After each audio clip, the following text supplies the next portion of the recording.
¿Cómo están a todos, todas? Estamos acá ya presentes bueno, Pi clase, casi se me sale la palabra Picalay, bueno, estamos con esta tradición también de tener nuestras charlas, nuestros debates, pero ya no, desde ahora vamos a tener más Pi clases, vamos a tener en realidad mucho más material, más materias para seguir compartiendo, para seguir tratando de aprender juntos, y pues bueno, hoy día vamos a tocar un tema súper interesante, súper genial, que creo que es además un tema que aunque tiene ya sus años, vamos a ver, yo creo, ver muchos hechos históricos, muchos hechos que en realidad han marcado mucho la historia de la humanidad, tiene también su presencia y su permanencia, sobre todo en los discursos, en las discusiones y en la mentalidad de las personas presentes. Entonces es un problema actual, es una temática actual y es la temática sobre el nazismo y el fascismo, o sea, ¿de dónde surge? ¿Cuál es su importancia en la historia de la humanidad? ¿En qué momento aparece? Ya lo vamos a ir respondiendo todo esto. También recuerden de que Pica ya tiene todo un proyecto de educación, porque nos ha llegado mucho material, nos ha llegado muchos recursos, nos han llegado muchos profesores que se han puesto como voluntarios y pues tenemos un montón de material ya, o sea, tenemos para todo. Y como siempre repetimos, la educación no debe detenerse y además tenemos la oportunidad de personalizar nuestra propia educación. El material va a estar allá, solo depende de ti, tienes que esta vez tú mantener tu educación, tú mantener las formas y los contenidos que quieres aprender y nosotros no vamos a fallar en eso. Pica va a seguir en el medio ayudándote en estos momentos. ¿Cómo estás, Katy? Hola José, después de que el internet de Access se ha muerto en mi casa, estoy con mi celular, pero volviendo y haciendo todo lo posible para estar junto a ustedes en un Pica clase más. Hoy día vamos a estar pasando clases sobre fascistas y nazis. ¿Qué es primero? ¿Qué fueron? A ver, en realidad, pues como todos sabemos, el fascismo en realidad es varias cosas, es una ideología, es un sistema de Estado, es una forma de gobierno, pero nosotros también yo creo que tiene su complejidad ahora, más que todo discursiva y cultural en la actualidad. Entonces creo que es un tema súper actual, que a todos nos compete y pues bueno, ya vamos a estar aprendiendo un poco más de eso. Exacto, y para esta clase especialmente hemos invitado a nuestro querido profesor Luis. Él nos va a explicar muy facilito, súper rápido, sin complicaciones, el tema del día de hoy. Hola Luis, ¿cómo estás?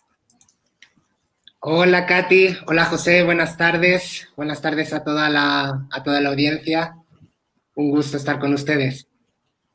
Bienvenido Luis, que tengas una linda clase el día de hoy. Solamente recordar también a los chicos y chicas que nos están viendo que pueden ingresar a la clase. Pidan el link al inbox de Pica, nosotros vamos a estar gustosos de enviárselos para que ustedes puedan participar y preguntar directamente con el profe, puedan interactuar y esas dudas que tienen, ya desde hoy día ya no las tengan. Entonces, si quieren, manden el link, nosotros estamos aquí con el profesor Luis.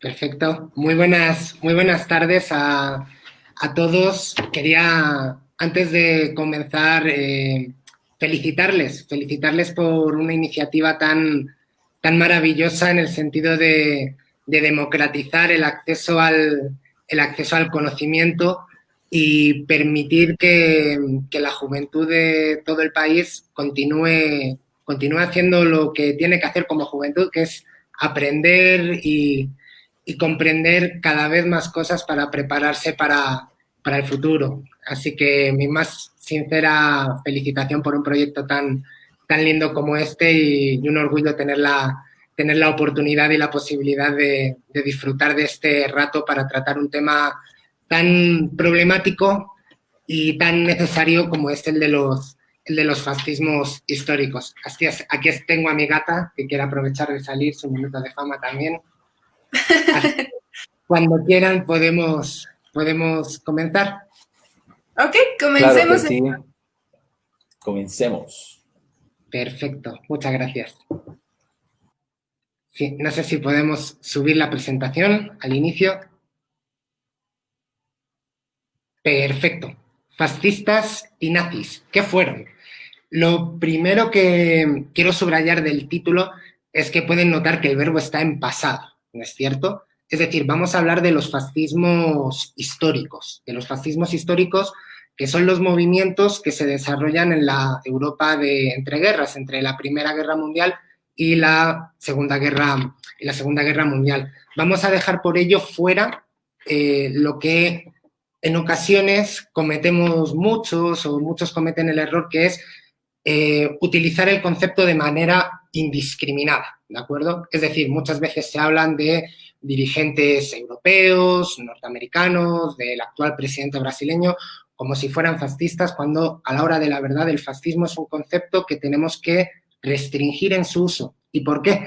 Porque con los conceptos pasa un poquito como con la ropa que nos gusta. Si nos la ponemos demasiadas veces, se gasta, pierde el color. En el caso de las palabras, el problema es que puedan terminar perdiendo su sentido. De tal manera que cuando hablamos de fascismo, desde mi punto de vista como historiador, vamos a hablar de lo que ocurre, sobre todo en Italia y en Alemania, entre 1939 y 1945, ¿de acuerdo? ¿Podemos continuar con la diapositiva, por favor?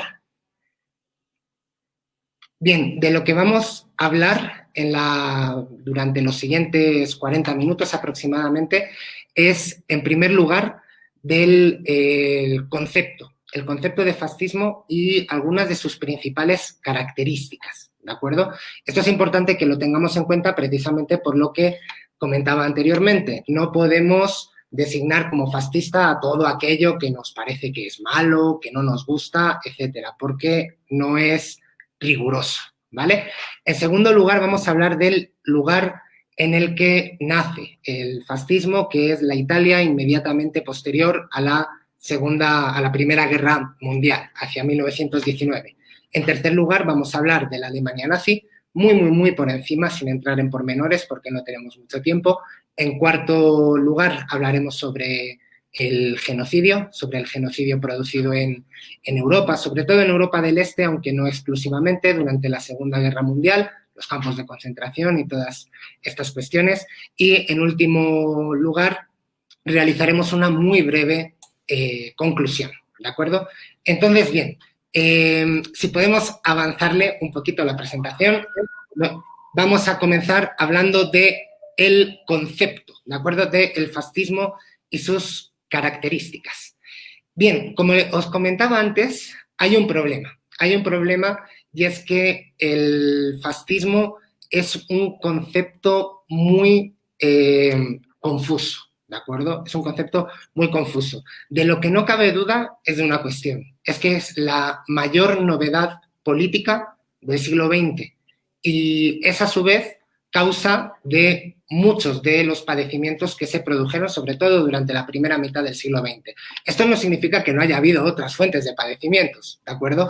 Pero el fascismo y, sobre todo, el nacionalsocialismo fueron el origen de muchos de los males que padeció Europa y todo el mundo durante la Segunda Guerra Mundial. Menciona este autor que les cito aquí, Paxton, un libro que tiene que se llama Anatomía del fascismo, dice que es la innovación política más importante del siglo XX. ¿Y por qué dice esto? Pues bien, básicamente porque todas las grandes ideologías anteriores, la democracia que nace con la Revolución Francesa, el nacionalismo que se da en Europa, pero también en América Latina, piensen en sus independencias mismamente que vamos a conmemorar en el día de mañana, ¿no es cierto? Igualmente piensen en el socialismo. Todas estas son ideas que surgen en el siglo XIX. El fascismo es, por lo tanto, como dice este autor, la gran originalidad del siglo XX, por lo menos de su primera mitad. ¿Qué es lo que ocurrió? Pues bien, básicamente que en una Europa devastada por la Primera Guerra Mundial, les voy a dar un dato muy cortito, pero que nos permite dimensionar de qué estamos hablando cuando hablamos de la Gran Guerra y por qué en la época se le llamó Gran Guerra. Como saben, la Primera Guerra Mundial ocurre entre 1914 y 1919, enfrenta a unos países del centro de Europa con Rusia, con Francia, con Inglaterra, Estados Unidos termina entrando un poquito más tarde, pero lo importante es que dimensionemos las cantidades de las que hablamos. Solo Rusia movilizó a 15 millones de personas para combatir, más que los habitantes de toda Bolivia, ¿no? Aproximadamente una cuarta parte de los habitantes que tiene mi país, España. Es decir, estamos hablando de unas dimensiones verdaderamente colosales. Los millones de muertos que se produjeron, igualmente solo en Rusia, fueron 7 7 millones de personas que fallecieron. Y esto nos tiene que llevar a considerar qué es lo que ocurre cuando llega la paz. Pues evidentemente Europa está completamente destrozada y todavía con las trincheras humeantes de los campos de batalla vemos aparecer el descontento. ¿El descontento de quién? Pues de los soldados, ¿de acuerdo? ¿Podemos continuar una diapositiva, por favor? El descontento de los soldados. Millones de personas que vuelven del campo de batalla y se encuentran con que sus países están devastados, con que sus países han sido derrotados, consideran que gran parte de la propia población de sus países los ha traicionado y deciden empezar a construir una nueva política, ¿vale? Una política distinta, intentando atraer a todo ese descontento muy nacionalista, muy patriótico y darle una salida a la situación de sus países. ¿Cuál es el problema? Pues bien, que el fascismo nace de las trincheras, nace de los campos de batalla, pero no es una teoría como tal. Entonces va a mutar con el tiempo. No es un sistema filosófico cerrado, sino abierto, sujeto a un cambio permanente en función de las circunstancias. Es por eso que uno de sus estudiosos, Stanley Payne, dice que es el concepto más vago, más impreciso de todos los conceptos políticos contemporáneos. ¿Por qué? Porque el fascismo cambia. En tanto que cambia, no designa algo estanco.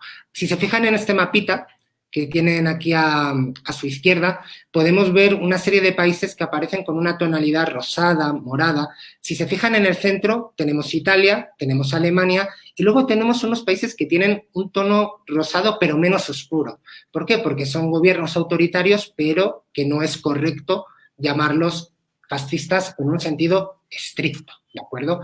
¿Por qué? Porque el fascismo necesita cumplir una serie de mínimos, que es lo que vamos a ver a continuación. ¿Cuáles son las características, entonces, de los gobiernos fascistas? En primer lugar, son gobiernos que se oponen a la izquierda. Están en contra de la izquierda, están en contra del movimiento obrero, están en contra del socialismo, porque consideran que es una ideología que al alentar la lucha de los pobres contra los privilegiados o contra la gente más pudiente, debilita a la nación. En segundo lugar, son también, si le puede bajar una nueva diapositiva, por favor. En segundo lugar, son también gobiernos o movimientos que son antiliberales, porque consideran que el liberalismo, al fomentar el individualismo, también debilitan a la nación. Y ellos lo que quieren es rearticular o aunar toda la energía social de su patria para poder, en cierta medida, vengarse de la derrota que acaban de sufrir en la Primera Guerra Mundial. Igualmente son gobiernos, son partidos anticonservadores, porque los conservadores tradicionalmente no les gustaba contar con el apoyo de las masas y toda la población en la calle. A ellos sí, y es por ello que van a estar en contra de las élites conservadoras tradicionales. Igualmente un principio fundamental, que no es exclusivo al fascismo, pero que sí es algo intrínseco a su naturaleza, es el principio del caudillaje, un líder muy fuerte al que todo el mundo obedece y sigue como si fuera un mesías. De hecho, hay una curiosidad, y es que ningún régimen fascista ha logrado sobrevivir al dirigente que lo crea. Esto es muy importante. El fascismo muere cuando muere su dirigente, cuando muere su líder. Otra característica del fascismo, que no es exclusiva de este movimiento, porque era una época muy violenta. Esta época de entreguerras en Europa, prácticamente todos los partidos de izquierda, de derecha, de lo que fueran, tenían sus propios ejércitos particulares, sus propias milicias, pero es otra característica del fascismo. Si no tienes una milicia armada, si no tienes un grupo de seguidores que utilizan la violencia frente a los contrarios a dicho proyecto político, no se puede hablar de fascismo. Y en último lugar, el objetivo totalitario, que tampoco es exclusivo del fascismo. Por eso hay mucha gente que confunde conceptos.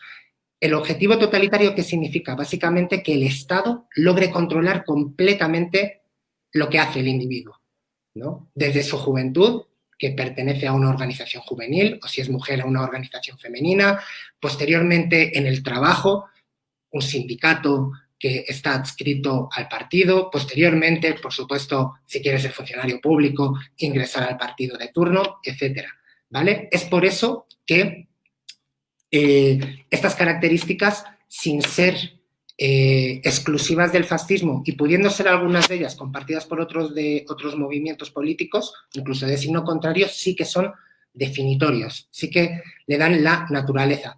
Es por eso que, viendo estas características, ¿es correcto decir que algunos dirigentes actuales son fascistas? Pueden tener algunas características compartidas, pero si no reúnen todas, muchos historiadores dicen que no se puede hablar de fascismo si no reúne estas 6 características que les acabo de enumerar. Bien, vamos a continuar ahora hablando del primer caso histórico del fascismo, dónde surge, que es en Italia. Si podemos bajarle la diapositiva, por favor, les agradezco. El fascismo italiano. Bien, ahí tenemos, con esa pose tan varonil, tenemos a un señor llamado Benito Mussolini. Benito Mussolini era un dirigente socialista, es decir, provenía de la izquierda, y la izquierda había tomado una posición que no le había terminado de gustar durante la Primera Guerra Mundial. ¿Por qué? Porque eran pacifistas. Y el señor Benito Mussolini creía en que la guerra podía ser lo que restaurase la grandeza que Italia había perdido durante muchos siglos de división, etc. Es así que el fascismo va a surgir como una especie de herejía, como una especie de grupo que se desvía del socialismo porque quieren la guerra. Y es por ello que se va a nutrir del descontento nacionalista, de los antiguos combatientes. Piensen, recuerden, miles, decenas de miles, cientos de miles de personas que vuelven del campo de batalla, que no están satisfechos con el resultado de la guerra y que además creen que la sociedad les ha dado la espalda. Pero no solo eso, tengan en cuenta, la sociedad se halla en una situación completamente terrible, de crisis económica, de destrucción y de muchos enfrentamientos en el campo, sobre todo del norte de Italia y también de la ciudad. Es por eso que mucha gente va a considerar que ante la situación de una amenaza revolucionaria, y tengan en cuenta, quienes sepan un poquito de historia, que poco antes ha ocurrido la Revolución Rusa, un par de añitos antes. Hay mucha gente que está verdaderamente asustada ante la posibilidad de que en Italia ocurra algo parecido. Y es por eso que el fascismo, y si pueden avanzar la siguiente diapositiva, el fascismo va a pasar de ser un grupo muy pequeñito de gente, de apenas un centenar de personas en el momento de su fundación, a un grupo verdaderamente poderoso. Un grupo verdaderamente poderoso, nutrido inicialmente ¿por quién? Pues bien, por estos socialistas que se desencantan con el pacifismo y, por otro lado, con muchos de los soldados que quieren recuperar el poder, digamos, y el prestigio que creen que Italia ha perdido. De hecho, Benito Mussolini va a hablar nada más y nada menos de un concepto tan curioso como el de trincherocracia. Es decir, aquellas personas que se han partido la cara, que han derramado su sangre en el campo de batalla, son las que tienen el derecho de gobernar, ¿de acuerdo? No los políticos que mandan a la guerra, sino aquellos que lo han dado todo por la patria. Y es así que se funda el movimiento fascista. Siguiente diapositiva, por favor. Bien, el movimiento fascista nace en el año 1919. Inicialmente son poquitos militantes, pero el mensaje que predicaban de orden y mano dura frente al caos que se estaba viviendo, muchas huelgas, muchos paros, ocupaciones de tierras, colectivizaciones de fábricas, etcétera, frente a ese desorden prometían orden y mano dura, pero además en el exterior prometían engrandecer a su patria. Es por eso que el fascismo va a tener mucho atractivo inicialmente, ¿vale? Y aquí a mano derecha podemos ver el símbolo del fascismo que proviene del término fasces. Fasces se refieren a esas varitas que encontramos unidas y que en cierta medida es una metáfora de cómo una varita separada es débil, pero muchas de ellas trenzadas y juntas es algo robusto, algo fuerte. Pues bien, el fascismo va a utilizar ese símbolo, un símbolo que era utilizado desde el tiempo del Imperio Romano para precisamente aludir al poder, a la autoridad de los cargos del Imperio Romano. Es decir, si se fijan, aquí hacen una maniobra muy inteligente. Utilizan un símbolo completamente vinculado al antiguo Imperio Romano para así decir, nosotros venimos a restaurar esta grandeza. Por favor, le bajamos una diapositiva más.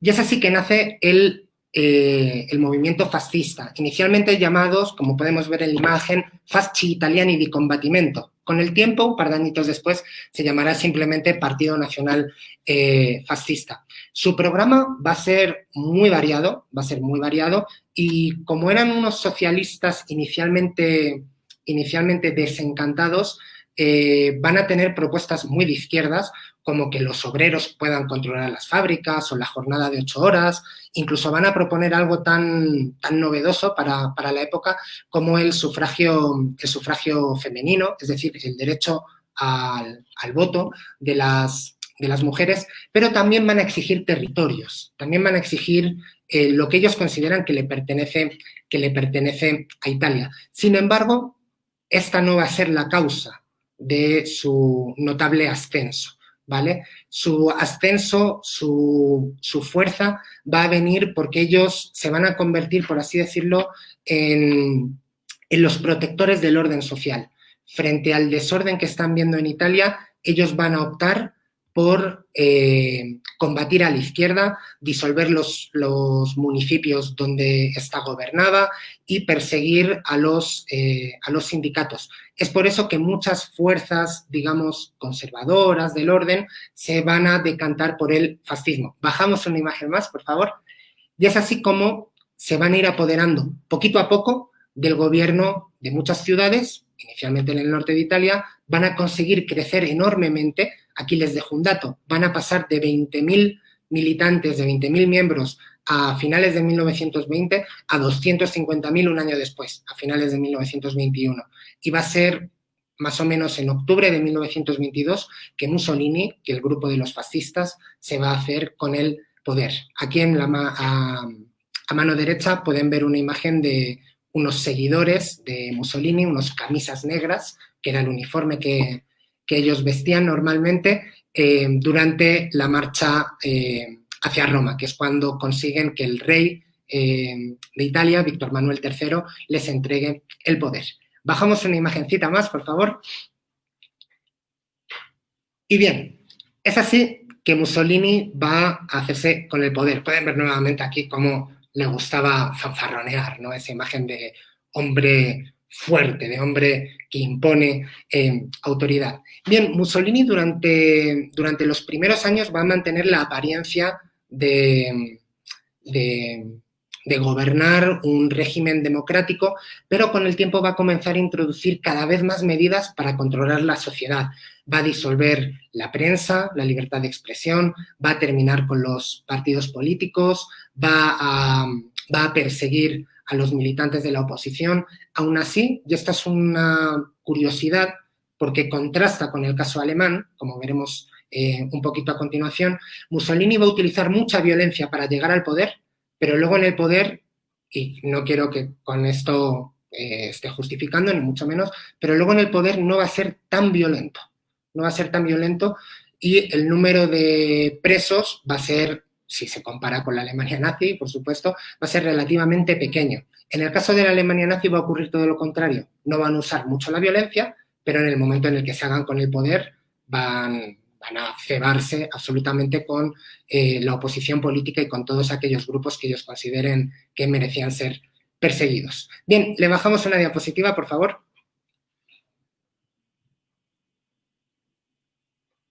Bien, la dictadura durante los primeros años va a tener bastantes apoyos sociales.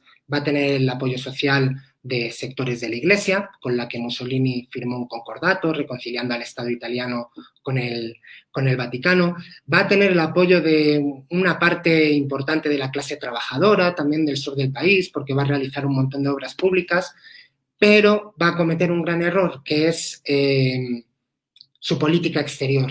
Va a ser una persona insaciable en términos de construir un imperio para Italia, y es por ello que se va a meter en cada vez más guerras hasta terminar entrando en la Segunda Guerra Mundial junto a Hitler. Además de ello, va a introducir leyes antisemitas. El fascismo inicialmente no era una doctrina racista, incluso se reían del racismo de los alemanes por considerarlo una tontería. Pero ellos van a instaurar sus propias leyes racistas en 1938 y eso va a terminar distanciando a mucha gente del fascismo. Además, Italia no estaba preparada para entrar en la guerra y le va a ir francamente mal. Y es por ello que el mismo rey que le puso en el poder se lo va a terminar quitando en el año 1943.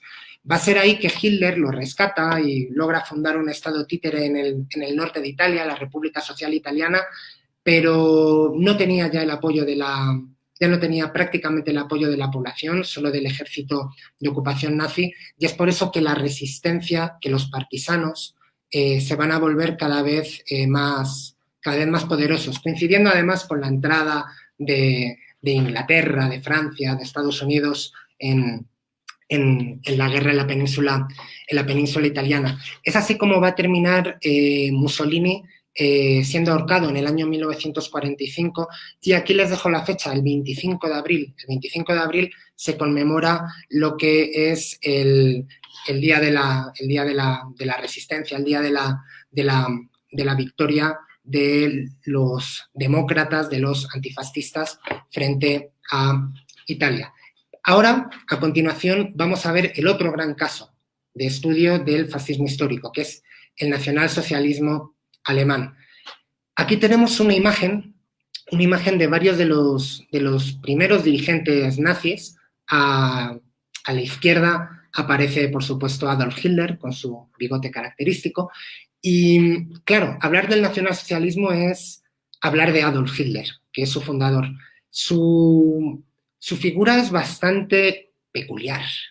Hitler era un bohemio, era un pintor fracasado, un joven inadaptado que le dio un sentido a su vida en el campo de batalla, donde demostró ciertamente mucha valía, y eso le otorgó una gran reputación, un gran prestigio. Sin embargo, Hitler resultó herido en una ocasión y lo tuvieron que retirar del campo de batalla, y cuando volvió a Alemania, cuando volvió a Berlín, lo que vio no le gustaba. Vio mucho desánimo, vio mucha gente que quería terminar con la guerra y empezó a hablar de la puñalada por la espalda. Consideró que había millones de alemanes que estaban en el campo de batalla luchando sobre todo contra Francia o contra Rusia, y que mientras tanto había gente dentro de Alemania que estaba acuchillando a sus propios soldados. Lo cierto es que hoy se sabe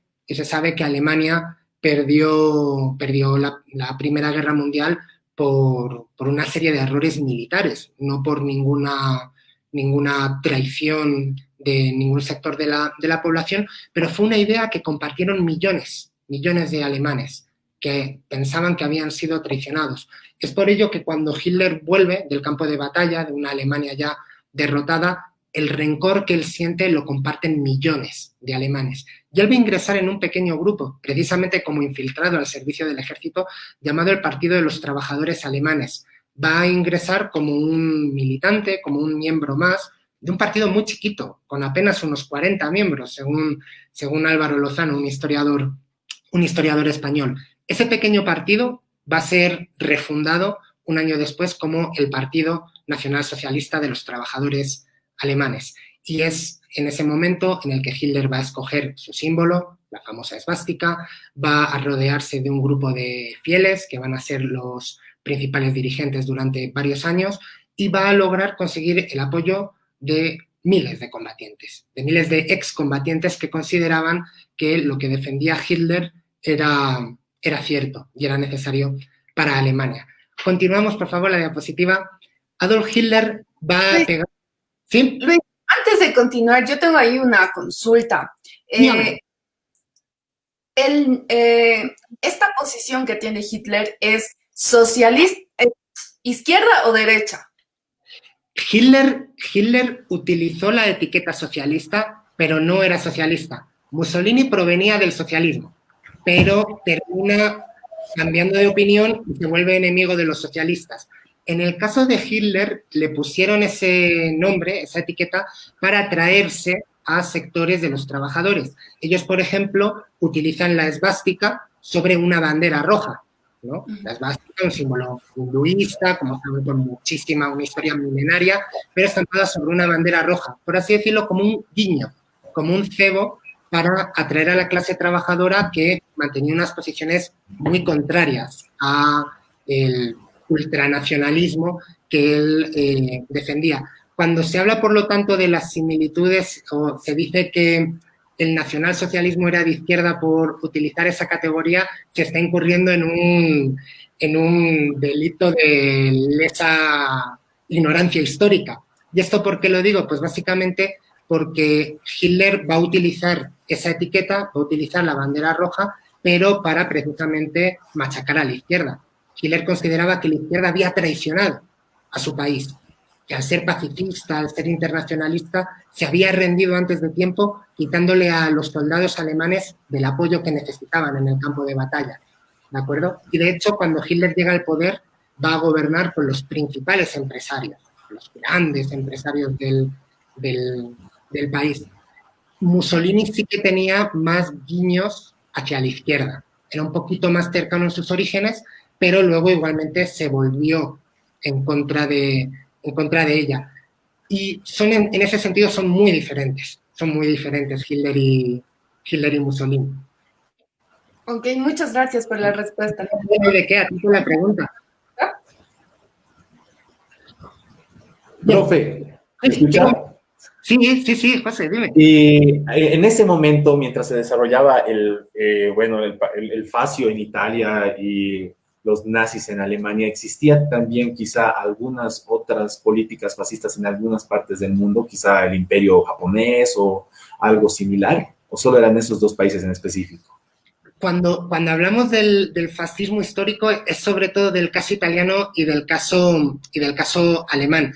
Se puede hablar de Japón, que como ya saben, igualmente va a entrar en la Segunda Guerra Mundial junto a estos dos países. Se puede relacionar en cierto aspecto a Japón, pero lo de Japón va a ser un imperialismo más tradicional, ¿no? Mi país es superior a los vecinos, entonces se tiene que expandir. Y va a ser también más tradicional en el sentido del orden interno, porque va a ser el emperador, la figura que digamos, que lidere, ¿no? O el gran dirigente. Sí que evidentemente perseguían a la izquierda, tenían ciertas similitudes, pero al no reunir todas esas características que veíamos al principio, no es plenamente correcto designarlo como fascista. Igualmente en España, por ejemplo, en mi país, durante los primeros años de la dictadura de Franco, un dictador que gobernó durante 40 años, se utilizaba esa categoría, ¿no? para también nombrar al régimen de Franco, pero una vez que Alemania e Italia pierden la guerra, Franco, por así decirlo, se va a ir quitando todos estos tics fascistas que inicialmente tenía y va a gobernar ya como un dirigente autoritario, ¿no? Como un dictador muy sangriento para aquellos que se lo oponían, pero durante otros, no sé, 35 años más, ¿no? Entonces, muchas gracias. Es partidario de restringir el uso del concepto. Excelente, muchas gracias, profe. No hay de qué. Ok, continuemos. Perfecto, muchas gracias. Bien, Hitler, al igual que Mussolini, inicialmente va a ser el dirigente de un pequeño grupito, y ese grupo va a intentar dar un golpe de Estado. Bajamos una diapositiva, por favor, en la ciudad de Múnich, en el sur del país. Va a dar un golpe de Estado, ¿por qué? Porque consideraba que Alemania no tenía derecho, o sea, no tenía la obligación de satisfacer todo lo que los países vencedores de la Primera Guerra Mundial le pedían. Aquí pueden ver un cartel de 1919. ¿Qué perdió Alemania? Perdió el 20% de su territorio, el 10% de su población, un tercio del carbón, que era pues como el petróleo actualmente, era la principal fuente de energía para mover la industria, el transporte y todo, una cuarta parte de las cosechas, un quinto de su acero, es decir, un montón de cosas. Y además, como guinda del pastel, le quitaron también sus colonias y sus barcos.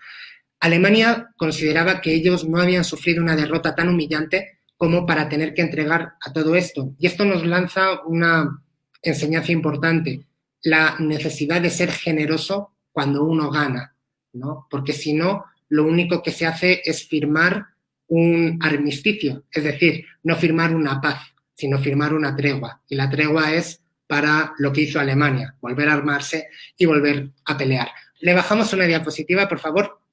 Les estaba comentando de que el grupo de Hitler va a dar un golpe de Estado en el año 1923. Es ahí que Hitler va a ser detenido. Va a ser encarcelado durante unos 13 meses y ese va a ser el momento que va a aprovechar para escribir el libro de mi lucha, el Mein Kampf, ¿de acuerdo? En él, bajamos diapositiva, lo que va a hacer es exponer los principales ejes de sus ideas políticas y va a hablar mucho de política interior, de la necesidad de que Alemania tenga un espacio vital y, por otro lado, lo más importante, por supuesto, su orientación racista. Hitler va a considerar siempre que la raza judía era la causante de todos los problemas, atribuyéndole una responsabilidad que no tenía por el desenlace de la guerra. A diferencia de Italia, Hitler no va a lograr instrumentalizar o conducir hacia su objetivo a todos estos miles de excombatientes molestos. ¿Por qué? Porque va a tener la competencia de muchos otros grupos y además porque no va a vencer como en Italia. La oportunidad para Mussolini vino muy pronto, en el año 1922.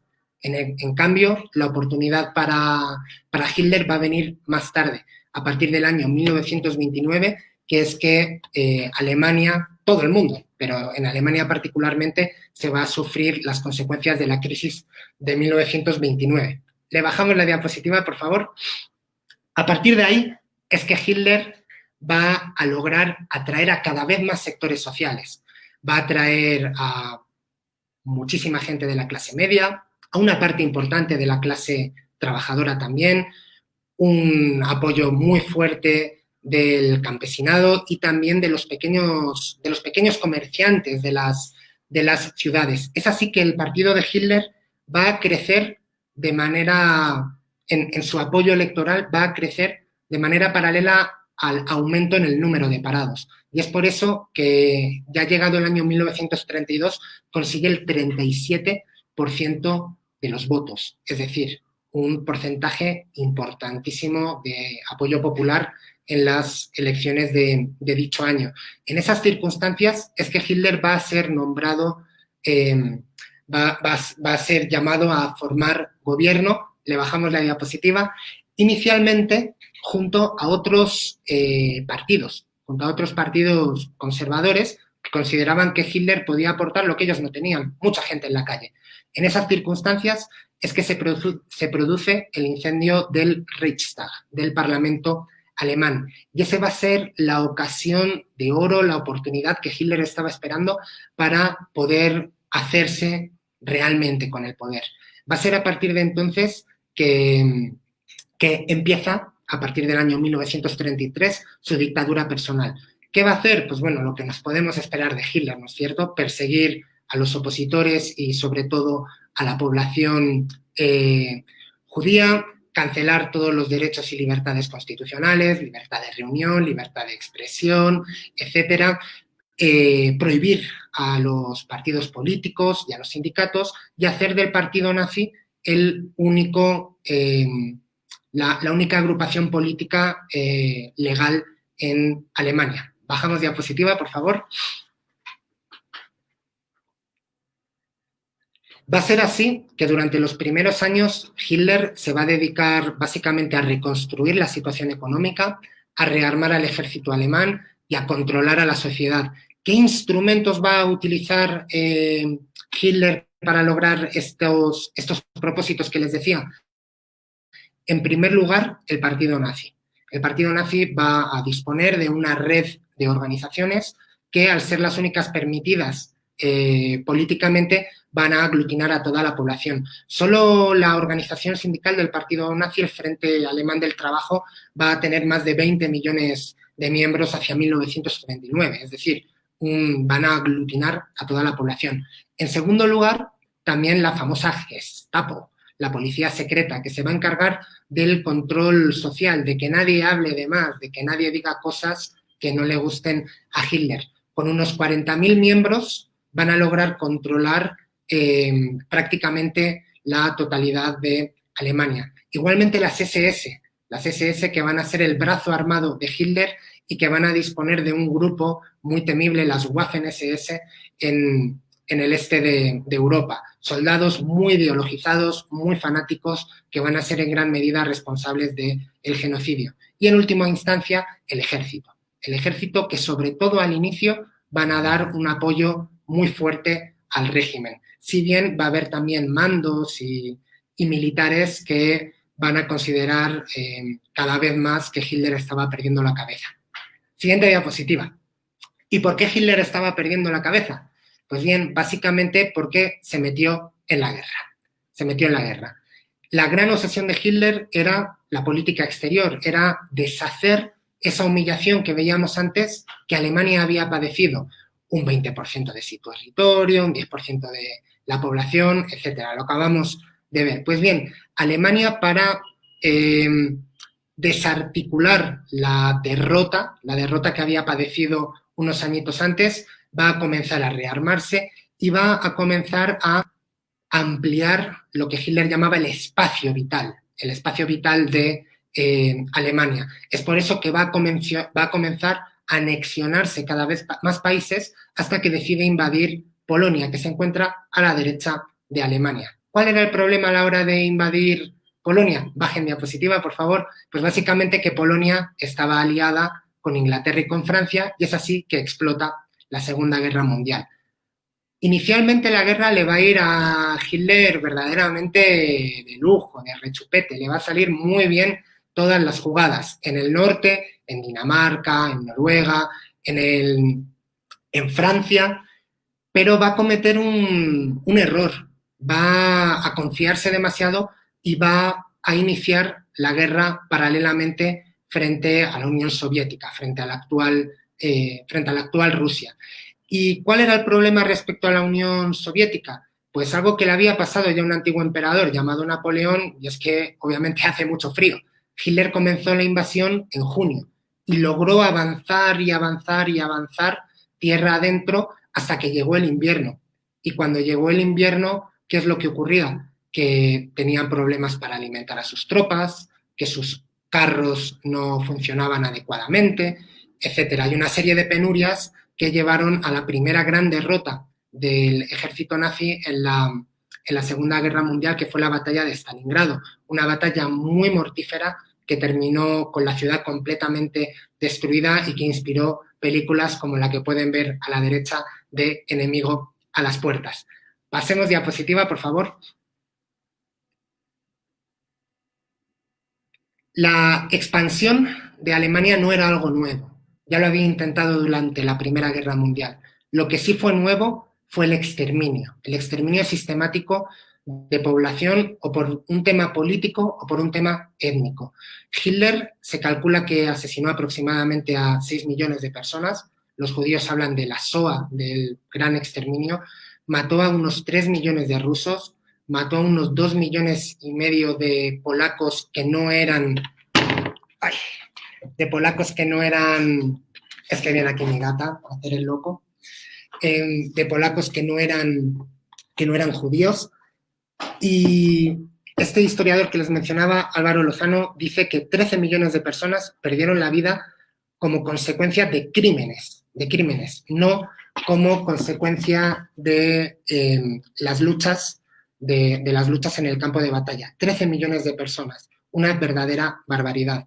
¿Esto qué hizo? Creó un cuerpo de soldados acostumbrados a masacrar a los enemigos. Aquí, por ejemplo, a la izquierda pueden ver una imagen de soldados nazis entrando en Stalingrado. Le bajamos diapositiva, por favor.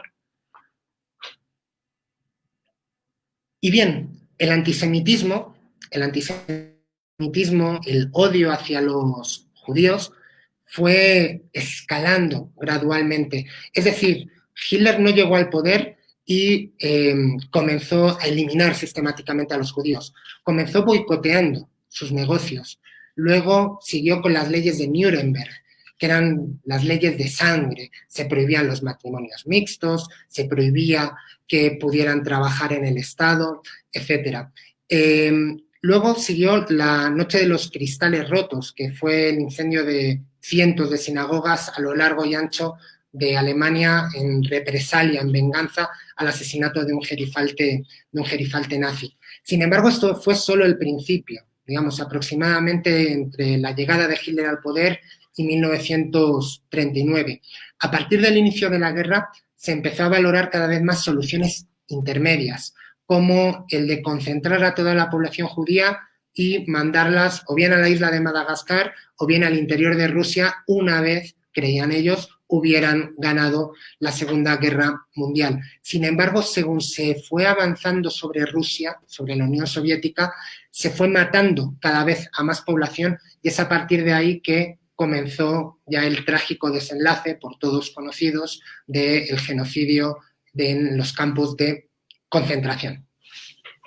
Luis, tengo una consulta y lo que pasa es que la palabra antisemitismo es un poco complicada y sé que hay muchas personas, muchos chicos, chicas que tal vez son de diferentes edades, que tal vez este término no lo entienden muy bien. Entonces, ¿será que nos puedes aclarar esta palabra? Sí. Claro, por supuesto.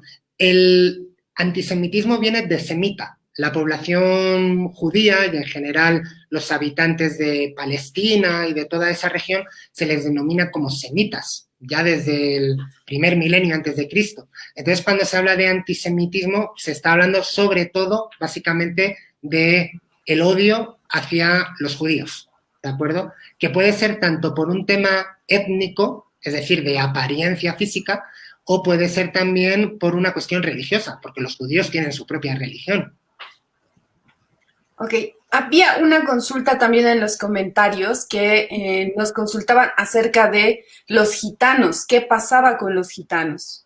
Bien, los gitanos, buena pregunta, también padecieron el exterminio, también fueron gravemente atacados en la actual Rumanía.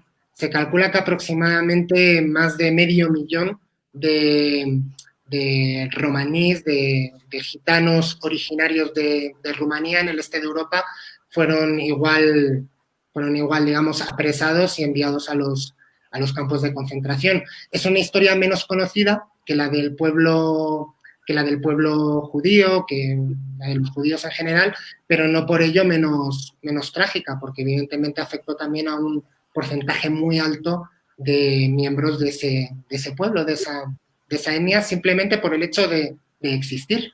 Esa es la gran barbaridad del nazismo, simplemente por el hecho de ser diferente, representar una amenaza y ser por ello masacrado. Esa es la gran barbarie, la gran irracionalidad que tuvo este proyecto político en el siglo XX. Ok. José, ¿tienes alguna consulta? Bueno, en realidad tengo una consulta, no sé si estamos ya acabando la presentación, Sí, que habla de, yo creo que esperamos un cacho que avance la presentación, porque creo que hablar del nazismo y del fascismo en temas ya del presente, y por ahí van mis preguntas más o menos. Perfecto, maravilla. Bien, vamos a terminar ya con la presentación, con la exposición que he intentado que sea a velocidad de crucero. Aquí pueden ver sobre todo los puntitos más rojos, o sea, los puntitos más rojos, todos los puntitos son rojos, los puntitos más grandes son los campos de exterminio, ¿de acuerdo? Hay que diferenciar entre el campo de concentración, que eran todos los puntitos en rojo, de los campos de exterminio, que eran aquellos que estaban preparados para masacrar a la población. El más famoso de ellos es el de Auschwitz, donde se calcula que falleció cerca de 1 millón de personas, se dice pronto. 1 millón de personas son todos los que estamos en La Paz. Es verdaderamente para que dimensionemos cuando hablamos de 1 millón de muertos, pues imaginémonos toda la población que vivimos en la ciudad en la que estoy ahora mismo, en La Paz, exterminados por el hecho de ser diferentes a lo que un señor con bigote opinaba. Bien, el exterminio del pueblo judío, y bajamos la diapositiva, ya con esto vamos terminando. El exterminio de la población judía se va a decidir en la conferencia de Wannsee en 1942, una mansión de Berlín donde se van a reunir los jefes del partido nazi, y después de haber valorado esas primeras medidas de persecución y la imposibilidad de materializar esa solución intermedia, que era agarrar a toda la población judía y mandarlas o a Madagascar o bien dentro de Rusia, van a optar por el exterminio, por el genocidio. A partir de 1942 es que va a comenzar la construcción de los 6 campos de concentración polacos, en los que va a fallecer prácticamente el 60% de la población judía. Hay un dato que es bien interesante, porque los campos de concentración, además del cruel sentido que tenían, su mayor función, que era la de exterminar a gente absolutamente inocente, eran muy baratos, necesitaban muy poca gente para funcionar. En el de Treblinka, apenas 1.200 personas, unos 50 alemanes, unos 200 ucranianos y 1 millar de judíos que estaban obligados a hacerlo, y si no, obviamente, sufrirían las consecuencias, lograron eliminar a cerca de 800.000 personas en sus 2 años de funcionamiento. La suerte de los campos de concentración va a estar vinculada a la evolución de la guerra. Y es por eso que a finales de 1944 Himmler, que no hay que confundirle con Hitler, va a ordenar el desmantelamiento de los campos, de las cámaras de gas, etcétera, con el objetivo de eliminar las pruebas, conscientes de que la guerra ya estaba prácticamente perdida y que era cuestión de tiempo que todos los territorios donde estaban los campos de concentración terminaran cayendo en manos del enemigo. Van a optar por desmantelar esas instalaciones, intentando, por así decirlo, borrar las huellas del delito. Sin embargo, va a haber campos de concentración como el de Auschwitz o como el de Mauthausen, en el que van a llegar los soldados soviéticos, los soldados rusos, y van a ver la barbaridad que se estaba cometiendo. Es gracias a ello que conocemos lo que ocurrió, porque ciertamente mucha gente sigue pensando que fue algo tan salvaje lo cometido que no se lo terminan de creer. Y es ciertamente increíble que el ser humano pueda almacenar tanto odio, tanta intolerancia, tanto resentimiento como para optar por construir instalaciones gigantescas como la que ven en la imagen de Auschwitz, simplemente con el propósito de eliminar a gente. Bien, bajamos una diapositiva más. Y bien, quería cerrar la presentación con esta cita, que es de un historiador que me gusta mucho, llamado Erich Hobsbawm, que dice que comprender la época nazi en la historia de Alemania y encauzarla en su contexto histórico no significa perdonar el genocidio. Hay una cuestión que es fundamental en historia, y que esta es una conclusión con la que quería cerrar, que es la necesidad de tener empatía. Uno necesita ponerse en los zapatos del otro, en los pies del otro, para comprender por qué pensaba, por qué actuaba, por qué sentía de una determinada manera, sin que esto signifique perdonar los errores y justificar la barbarie. Es por eso que la empatía, esa capacidad para ponerse en los zapatos del otro, es una cualidad que es fundamental para entender el pasado, en este caso desde mi disciplina, que es la historia, pero también para poder construir una comunidad política sana en la que las partes se respeten. Ojalá que esta reflexión sirva para que todos aprendamos a ser, digamos, un poquito más tolerantes y respetar un poquito más las creencias y los sentimientos de todas las personas. Bien, eso era todo. Les he dejado abajo las fuentes que he consultado para elaborar esta exposición, porque uno no es que nazca sabiendo, sino que nace con ojos para aprender a leer. Entonces, el conocimiento viene de la lectura y del trabajo, y estos son los autores que he consultado para realizar, digamos, esta breve presentación. Creo que no me he pasado mucho, ¿no es cierto, Katy? Lo he logrado más o menos. Sí, estamos tratando de estructurar más en tiempo para que podamos tener una clase un poco más rápida, pero consistente, con mucha información. Pero Luis, la verdad, lo has hecho muy bien. La clase realmente ha fluido y ha sido de gran ayuda para todos los que hemos escuchado esta clase, ¿no es cierto, José? Ha sido una clase que creo que nos ha hablado en todo, ha abarcado todo lo que necesitamos saber. Los datos los has dejado ahí y bueno, el tiempo en realidad para hablar del fascismo, para hablar del nazismo es amplio. Ahí está el libro de Erich Hobsbawm, Historia del siglo XX, que es uno de mis libros favoritos también y que en realidad es un tema súper complejo, súper complicado y que has dado los puntos claves, las semillitas para que el resto de las personas que nos están viendo comiencen a indagar ellos, comiencen a investigar. Ahí está la biografía, ahí están las referencias y profundicen sus conocimientos. Si les interesa, pues pueden hacerlo, continúen trabajando lo que siempre se deja, lo que dejó nuestro profesor hoy día, que estuvo muy bien. Ahora, profe, yo tengo una pregunta en realidad, así rápido. Y es que ahora se liga el racismo, el fascismo, el nazismo, se liga mucho con el tema del racismo, con el tema de la intolerancia, que bien lo has dicho. Entonces, y también no se liga, pero en algún momento todos hemos escuchado esto en las redes sociales, dicen, en realidad el fascismo está en la naturaleza humana. ¿Qué tan cierta es esta hipótesis? Yo discrepo radicalmente de dicha afirmación. En la naturaleza humana no está la intolerancia, no está las ganas de asesinar al que es diferente a uno, no está la creencia en que una raza es superior a la otra, y esto se ve claramente cuando la naturaleza junta a niños de dos razas diferentes en un colegio siendo bebés, y ahí ni hay resentimiento, ni hay odio, ni hay miedo, ni desconfianza, ni absolutamente nada.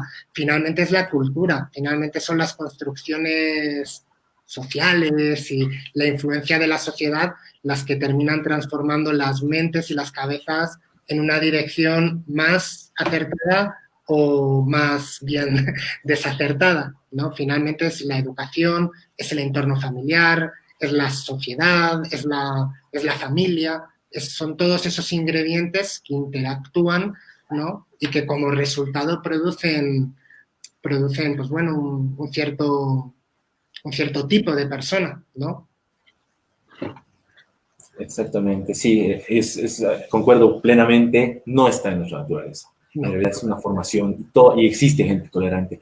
Existe esto. Este ha sido un genocidio, el hecho de la Segunda Guerra Mundial, el hecho de que por el cual también ha sido la Declaración Universal de los Derechos Humanos, ha sido algo aberrante en realidad y que no está en nuestra naturaleza.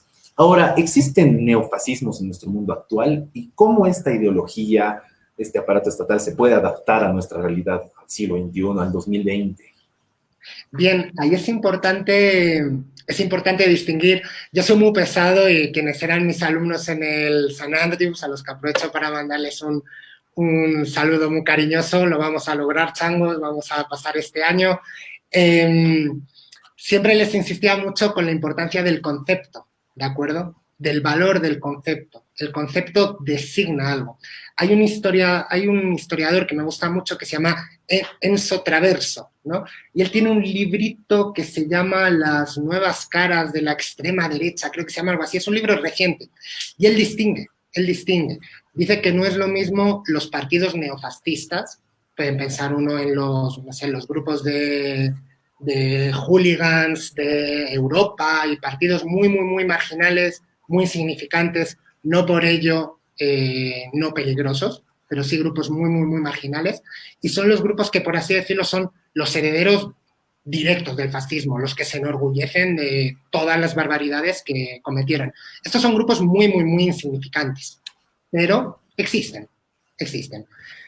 Estos grupos, digamos, sin embargo, no es ni lo que son los grupos postfascistas, es decir, son los grupos que toman algunas de las características que hemos visto, pero no todas, porque hay que tener en cuenta que, claro, el fascismo cometió tantas barbaridades que durante muchos años ha sido una ideología que era inmoral defenderla en Europa. Entonces, mucha gente que puede tener afinidad en algunas cosas con los fascistas del pasado prefieren omitir ese cordón umbilical y no reivindicar ese pasado, sino decir, nosotros somos otra cosa, ¿no?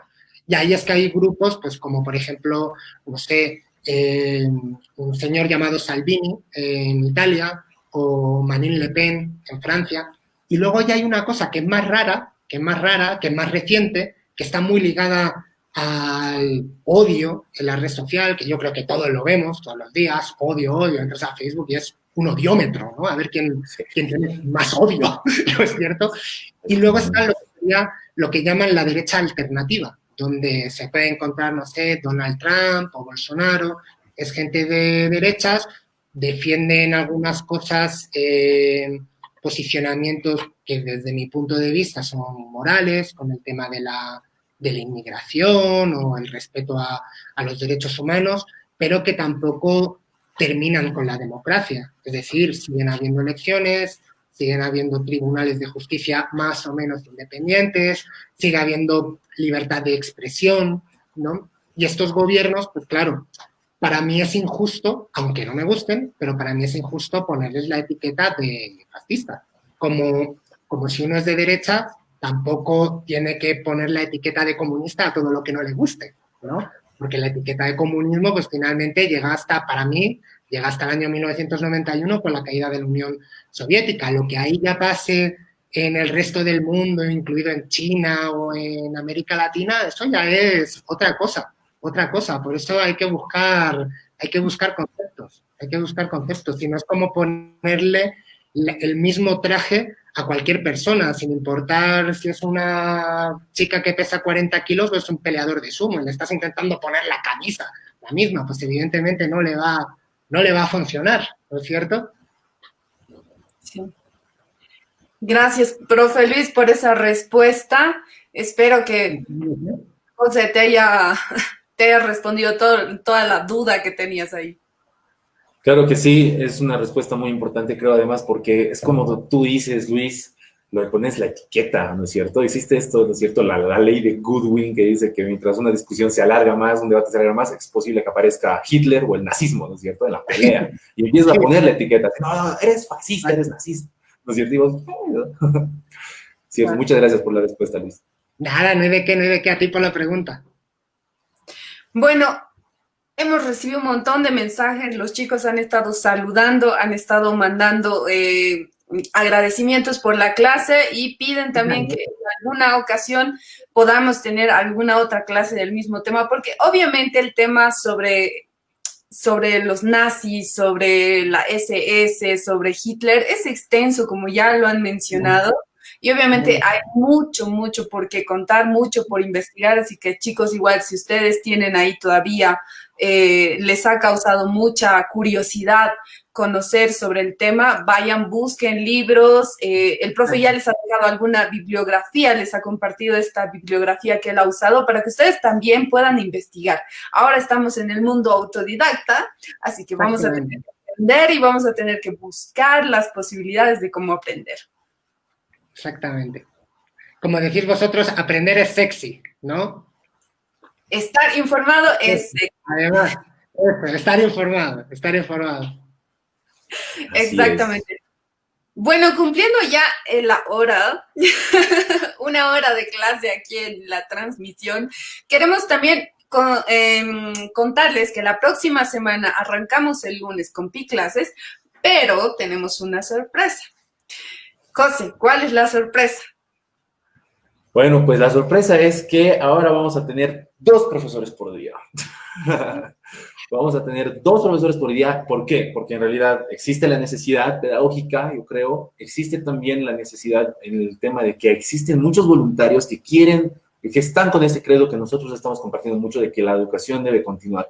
Entonces, ponemos el credo, ponemos la convocatoria y, bueno, el día que sacamos la convocatoria fue un boom, nos llegaron demasiados voluntarios y hasta el día de hoy siguen llegando, siguen apareciendo personas más interesadas. Para las personas que están interesadas, recuerden, escríbanos a la página de Pica Bolivia, díganos el nombre, el tema y los otros datos que les van a pedir ya ahí. Y bueno, pues que sigan viendo estos voluntarios. Desde la próxima semana, con el exceso de contenido que necesitamos y que existe para ofrecer, va a haber 2 profesores por día.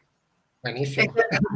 Eso no quiere decir que estemos alargando, vamos a tratar de que los profesores más bien condensen su hora de clase, que antes en el colegio tenían un periodo de, no sé, 45 minutos, hora y media o algo, pero que traten de ser más concisos, más directos, más concretos y que sea creativo, ¿no? Que eso es lo que pedimos para las clases, que no sean aburridas, que sean interactivas, que todos podamos aprender de la mejor manera. Como lo hizo el profe Luis hoy día, que dejó las semillitas, pero semillas importantes y claves para que el resto de las personas comience a plantar su árbol en base al tema que ustedes quieran, que más les interese, que más crean que les va a ayudar en su mundo también profesional o como formación personal también. Exacto. Muchas gracias, profe Luis. Ha sido una gran clase. Nos despedimos de usted y esperemos que en algún momento lo podamos tener otra vez. Ojalá, pero hay tantos voluntarios que lo dudo mucho. No hay que compartir, hay que compartir. Sí, muchas gracias, profe Luis, por acompañarnos y por hacer que la educación no pare. Un gusto. Exactamente. Bueno, chao a todos los que han estado en la transmisión online el día de hoy. Muchas gracias por vernos. Esto siempre es Pica, así que la educación no para. Chao, José, nos vemos. Chao, Katy. Nos vemos mañana a esta misma hora con más clases, más contenido. Anoten, ya saben a qué hora son las clases. Ya tengan listos sus cuadernos, sus bolígrafos, o si quieren en su celular anoten. Pero bueno, que no se pierda nada del conocimiento que están aportando acá nuestros profesores. Siempre ustedes estén atentos, busquen sus métodos. Como bien dijo una vez Katy, el colegio, la educación ahora viene hacia nosotros y nosotros la traemos. Entonces es como que ya tienen que comenzar a personalizar cómo se conocen, cuáles son sus formas de aprender más. Así que nos vemos mañana a esta misma hora y no se olviden esta noche en ATV a las 6:30, Pica. Chao a todos, nos vemos.